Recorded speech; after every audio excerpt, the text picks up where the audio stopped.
Hi, let's make curry leaf chicken. Now in a pan, take lots of curry leaves and then give it a good mix. Next I'm adding in some cumin seeds, some fennel seeds, and then goes in some coriander seeds and peppercorns. All of this needs to be fried very well till the curry leaves turns crispy. Make it into a smooth powder without adding any kind of water and keep it aside.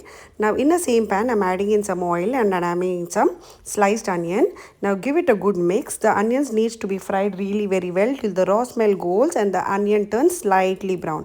Once the onion turns slightly brown, add in some ginger garlic paste and again give it a good mix till the raw smell goes. Next I'm adding in the cleaned and washed chicken. Give it a good mix. Add in a little bit of water and again give it a good mix. Next I'm adding in some Kashmiri chili powder. Then goes in some turmeric powder and salt. Again give it a good mix and then let's add in some curry leaves for that extra flavor. Once the curry leaves is added, give it a good mix and then cover it with a lid for at least 5 minutes till the chicken cooks really very well.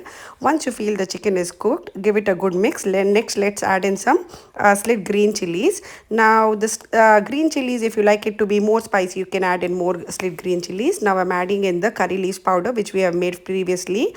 You can initially add it little and then you can work around it. And then I'm adding in some crushed garlic. Give it a good mix. See to that each and every chicken is coated really very well with all the masalas. This goes really very well with rice, chapati, roti, naan, anything. Give it a good mix. Finally garnish it with some fresh coriander leaves. If you like my recipe, please don't forget to like, share and follow for more such tasty and healthy recipes.